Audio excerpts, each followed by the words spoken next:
नमस्कार दोस्तों इस साल 2025 में होली है 14 मार्च को। और खेसारी भैया का गाना का टाइटल भी देखिए वैसा ही है, 14 के होली बा। क्या बात है दोस्तों।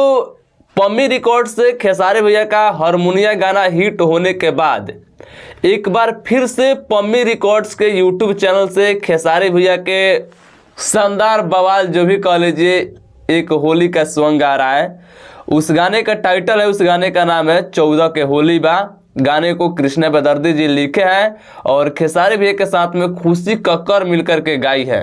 और बात करें तो गाने में म्यूजिक है विकास यादव का, शानदार म्यूजिक देते हैं। आप लोग बहुत सारा गाना में सुने होंगे विकास यादव के म्यूजिक।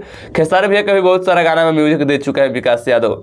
तो फिर से बवाल म्यूजिक होगा और वीडियो में प्रिया राघवंशी जी एक्ट्रेस रहेगी, जो कि कल सुबह यह गाना 6:30 बजे पम्मी रिकॉर्ड्स के यूट्यूब चैनल से आ रहा है।